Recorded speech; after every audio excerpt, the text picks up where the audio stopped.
ఇవన్నీ అప్పుల ద్వారా తెచ్చిన పైసలు అన్నవి అప్పులు తెచ్చి నా జీవితాన్ని మార్చుకోవాలనుకున్నా కానీ ఇంత పాతాళంలోకి పడేసాడని అనుకోలేను నేను. అన్ని మ్యానిపులేట్ చేసిన మాటలు ఏమన్నా ఏమైంది మన సాంగ్ సింగర్ రాలేదు అది అని చెప్తే ఇవాళ వస్తాయి రేపు వస్తాయి తిరుపతి అన్న సాంగ్ చరణాలు యాడ్ చేయాలంట, అది వచ్చినాక షూట్ పెట్టుకుందాం, ఇవన్నీ మ్యానిపులేషన్ చేస్తాడు. ఇంకా గట్టిగా అడిగితే వాళ్ళ వైఫ్ కి బాగాలేదంట, కిమ్స్ హాస్పిటల్ లో ఉందంట, చనిపోతుందో బతుకుతుందో తెలియదు అని ఇట్లా చెప్పిండు.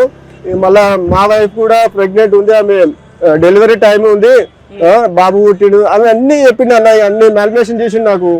కానీ నేను ఒక్కసారి ఆలోచించేది ఉండే పరశురామ్, నాకు కొంచెం డౌట్ లో రేజ్ అవ్వడం వల్ల నేను ఏమన్నానంటే, అన్నా నువ్వు లొకేషన్లు పెట్టు హాస్పిటల్ కాక నేను వస్తానా, నీకు తోడుకుంటానా, నువ్వు ఒక్కరు ఉన్నావు కదా, నేను వస్తానా నీకు తోడుకుంటా అంటే ఒక్కసారి కూడా లొకేషన్ పెట్టలే. హాస్పిటల్ పేరు చెప్పిన కానీ లొకేషన్ పెట్టలేదు. అదే నేను మా ఫ్రెండ్ హాస్పిటల్లో ఆరోగ్య మిత్రగా చేస్తుండే, అతని ద్వారా నేను వాళ్ళకు తెలిసిన వాళ్ళు ఉంటే కనుక్కున్నా. ఇట్లా కనుక్కుంటే ఎవరు అలాంటి పేషెంట్లు ఎవరు అడ్మిట్ అవ్వలేదు, పేషెంట్లే లేరు, అడ్మిట్ అవ్వలేదని.